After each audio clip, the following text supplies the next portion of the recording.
आचार्य रामचंद्र शुक्ल जी ने हिंदी साहित्य के इतिहास को 4 कालखंडों में विभक्त किया है।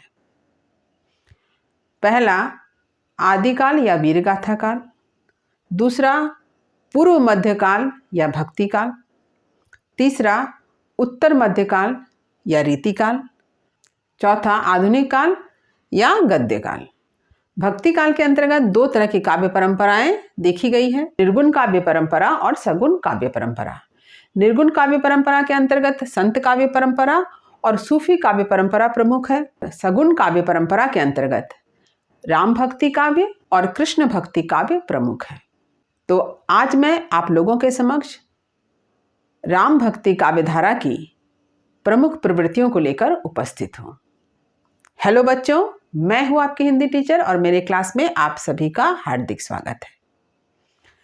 राम भक्ति काव्य परंपरा के सर्व प्रमुख कवि हैं गोस्वामी तुलसीदास जी, जिन्होंने रामचरितमानस जैसा उच्च कोटि का महाकाव्य लिखा। रामचरितमानस के अतिरिक्त उन्होंने कवितावली, गीतावली, वरवे रामायण, रामाज्ञा प्रश्न, विनय पत्रिका जैसी उच्च कोटि के काव्य की भी रचना की है। तो चलिए आज मैं राम काव्य धारा के प्रमुख प्रवृत्तियों को आप सबों के समक्ष प्रस्तुत कर रही हूँ। यह आपके परीक्षा के लिए काफ़ी इम्पॉर्टेंट है। हिंदी साहित्य का इतिहास क्लास 11-12 में भी पढ़ना होता है, ग्रेजुएशन में भी पढ़ते हैं और पोस्ट ग्रेजुएशन में भी पढ़ाई होती है। तो आज मैं राम भक्ति काव्य धारा की जिन प्रवृत्तियों को लेकर उपस्थित हूँ, ये सभी बच्चों के लिए उपयोगी है, सभी बच्चे इसे पढ़ सकते हैं। तो चलिए आरंभ करती हूँ राम भक्ति काव्य धारा की कुछ विशेषताएं या प्रवृत्तियां। तो राम भक्ति काव्य परंपरा को समझाने से पहले मैं आप लोगों को बता देना चाहती हूँ कि हिंदी साहित्य के इतिहास के कुछ प्रमुख पुस्तकों का अध्ययन करना अत्यंत आवश्यक है, जैसे डॉक्टर रामचंद्र शुक्ल जी का हिंदी साहित्य का इतिहास। इसके अतिरिक्त डॉक्टर शिव कुमार वर्मा जी द्वारा लिखित हिंदी साहित्य का इतिहास। इसके साथ ही साथ हिंदी साहित्य के इतिहास की एक पुस्तक जो मैं क्लास 10 में पढ़ा करती थी, उसके बाद उस पुस्तक ने मेरा साथ कॉलेज और यूनिवर्सिटी तक दिया और आज तक वह पुस्तक मेरे पास है और उस पुस्तक को मैं आज भी पढ़ती हूँ। बहुत ही छोटी सी पुस्तक, कम पन्नों की पुस्तक है, लेकिन बहुत ही उपयोगी पुस्तक, जिसके लेखक हैं सिंहासन राय सिद्धेश। तो मैं इन हिंदी साहित्य के इतिहास को पढ़कर ही अपने उत्तर को तैयार करती हूँ। तो आप सबके पास भी कुछ महत्वपूर्ण पुस्तकों का होना बहुत ही ज़रूरी है, जिसे आप आधार बनाकर पढ़ें, क्योंकि हम सब तो इतिहासकार नहीं हैं। हम सभी इतिहासकार के द्वारा लिखी हुई बातों को पढ़ करके ये समझते हैं। तो ये बहुत ज़रूरी है कि आप सब भी अपने पास एक हिंदी साहित्य के इतिहास की पुस्तक अवश्य रखें। तो देखिए पहली विशेषता क्या है, राम का स्वरूप। राम भक्त कवियों ने यह स्वीकार किया है कि राम विष्णु के अवतार हैं और ब्रह्म स्वरूप हैं। वे शक्ति, शील और सौंदर्य के विधान हैं। उन्होंने मानव रूप धारण कर राक्षस वृत्तों का संहार किया। धर्म को व्यवहारिक रूप प्रदान कर उन्होंने अपना लोक हितकारी राम को परब्रह्म माना है। यानी राम भक्त कवियों के लिए राम ही परब्रह्म है, सबसे श्रेष्ठ हैं।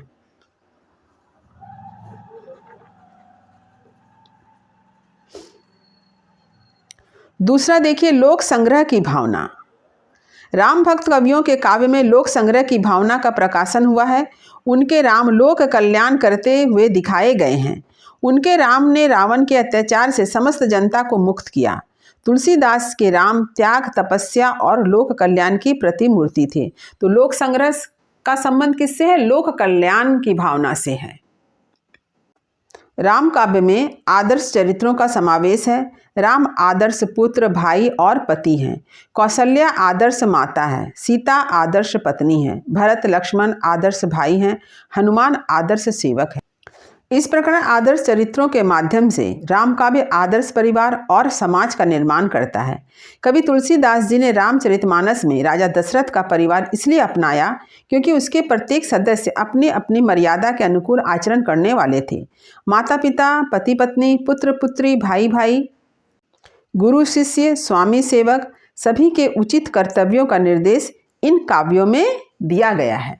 राम राज्य की अच्छाइयों एवं विशेषताओं का उल्लेख कर तुलसी जी ने हमारे सम्मुख भारतीय समाज और परिवार का आदर्श रूप खड़ा किया। सारांश यह है कि तुलसी की भक्ति केवल लोकहित या लोक संग्रह का प्रधान अंग भी है। तीसरा है, देखिए, समन्वय की भावना। राम काव्य जीवन के प्रत्येक क्षेत्र में समन्वय का पाठ पढ़ाता है। इन काव्यों में राम की उपासना के अतिरिक्त अन्य देवी देवताओं की भी उपासना की गई है। कवि तुलसी ने निर्गुण और सगुण दोनों में एक रूपता स्थापित किया है। सगुण ही अगुण ही नहीं कछु भेदा, गावहि मुनि पुराण बुध वेदा। यानी समन्वय की भावना, यानी सामंजस्य स्थापित करना, सभी को एक सा समझना, यही है समन्वय की भावना। जैसे तुलसीदास जी ने निर्गुण और सगुण दोनों में कोई भेद स्थापित नहीं किया है। तुलसी के उपास्य राम भी ऋषि मुनि के साथ साथ कोल, किरात, चीवर आदि नीच जातियों के लोगों से मिलते हैं। कवि तुलसी के रामचरितमानस में ब्राह्मण और चांडाल, निर्गुण और सगुण, ज्ञान और भक्ति में समन्वय की चेष्टा की गई। तुलसीदास जी ने शैव धर्म, शाक्त धर्म, वैष्णव धर्म में संबंध जोड़ने का दृष्टांत भी प्रस्तुत किया है। उनके राम शंकर को तथा शंकर राम को प्रणाम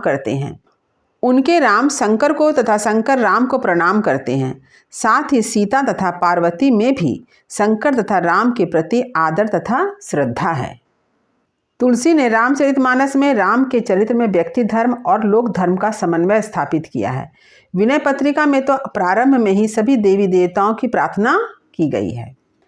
तुलसीदास जी ने अपनी काव्य साधना के द्वारा विविध शैलियों, भाषाओं, छंदों एवं भावभूमियों में समन्वय करने की चेष्टा की है। यही कारण है कि भक्ति काल के प्राय सभी तबके के लोगों ने तुलसी के कृतित्व का आदर किया। राम काव्य को लोकप्रिय बनाने में राम भक्त कवियों की समन्वयवादी प्रवृत्ति अपनी महत्वपूर्ण भूमिका अदा करती है। तो समन्वयवादी भावना आप अच्छी तरह समझ गए होंगे, जहाँ पर किसी के साथ भी कोई भेदभाव ना हो, सभी को एक समान समझना ही क्या है, समन्वय की भावना, यानी सभी में सामंजस्य स्थापित करना। 4 नंबर देखिए, संस्कृति और धर्म की रक्षा।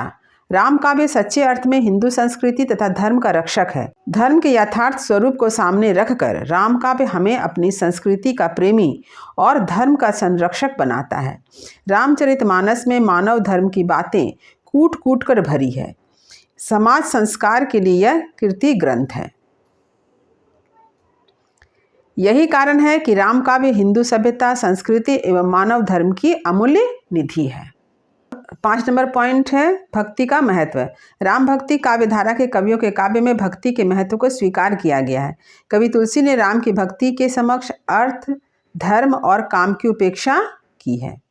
रामचरितमानस में नीच से नीच वर्ग के पात्र को भी राम की भक्ति सुलभ हुई है। राम भक्ति के प्रचार प्रसार में तुलसी आदि राम भक्त कवियों के काव्य का महत्वपूर्ण योगदान है और यही कारण है कि राम काव्य लोकप्रिय हुई। एक उदाहरण देखिए, कवि तुलसीदास जी का है, सेवक सेव्य भाव बिनु भव न तरिय उर्गारी। तो तुलसीदास जी के काव्य में किस प्रकार की भक्ति देखने को मिलती है? तुलसीदास जी के काव्य में सेवक सेव्य की भक्ति दिखाई देती है। 6 नंबर विशेषता है, प्रेम का महत्व। राम भक्ति काव्य धारा के कवियों ने काव्य में प्रेम के महत्व को स्वीकार किया है।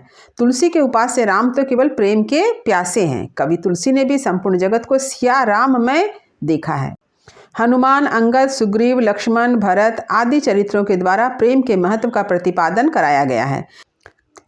इस प्रकार प्रेम के महत्व को प्रतिपादित कर इन काव्यों ने लोक हृदय को जीत लिया। 7 नंबर विशेषता है, काव्य भाषा। राम काव्य अवधी और ब्रज दोनों में लिखा गया है। राम काव्य की अवधी भाषा बोलचाल की भाषा न रहकर उत्कृष्ट साहित्यिक भाषा बन गई। रामचरितमानस की काव्य भाषा मुख्यतः पश्चिमी हिंदी है, पर उसमें बैसवाड़ी, बुंदेलखंडी आदि के रूप भी प्राप्त हैं। सरलता तथा सरसता तुलसी की भाषा में इतनी है कि एक साधारण पाठक भी इन पंक्तियों को पढ़ या सुनकर मंत्र मुग्ध हो जाता है। गंभीरता भी कतिपय स्थलों पर ऐसी है कि विद्वान भी चक्कर खा जाते हैं। 8 नंबर देखिए, काव्य रूप। राम काव्य के अंतर्गत प्रबंध काव्य और मुक्तक काव्य दोनों प्रकार की उत्कृष्ट रचनाएं लिखी गई है। तुलसीदास जी ने रामचरितमानस जैसे उच्च कोटि का महाकाव्य यानी प्रबंध काव्य तथा विनय पत्रिका जैसा सुंदर मुक्तक काव्य लिखा गया है। यानी राम भक्ति काव्य धारा के अंतर्गत प्रबंध काव्य और मुक्तक काव्य दोनों प्रकार के काव्य की रचना हुई। इसके साथ साथ गीति काव्य की भी रचना हुई है। 8 नंबर विशेषता है, रस। राम काव्य के समविभाक्तांग होने के कारण उसमें सभी रसों का समावेश हो गया है, किंतु सेव्य सेवक भाव की भक्ति होने के कारण निर्वेदजन्य शांत रस की प्रधानता है। राम साहित्य में श्रृंगार की संयोग तथा वियोग पक्ष का मर्यादित वर्णन किया गया है। 18वीं सदी की राम भक्ति में माधुरी भावना बल पकड़ती गई। तुलसी के रामचरितमानस में प्राय सभी रसों का समावेश है। युद्ध वर्णन में रौद्र तथा वीर रस है। नारद मोह में हास्य रस की सुंदर योजना है। यदि देखा जाए तो संपूर्ण राम साहित्य में सर्वत्र एक रस है, वह है राम रस। 10 नंबर विशेषता है छंद। रचना भेद, भाषा भेद, विचार भेद, अलंकार भेद के साथ राम काव्य में छंद भेद भी पाया जाता है। वीर गाथाओं के छप्पे, संत काव्य के दोहे, प्रेम काव्य के दोहे, चौपाई के साथ ही कुंडलियाँ, सोठा, त्रिभंगी आदि छंद प्रयुक्त हुए हैं। दोहा और चौपाई का मुख्य रूप से प्रयोग हुआ है। 11 नंबर विशेषता है अलंकार। राम भक्त कवि पंडित थे। उन्होंने अपने काव्य में छंद की भांति अलंकार के प्रयोग में अपनी कुशलता तथा विदग्धता प्रदर्शित की है।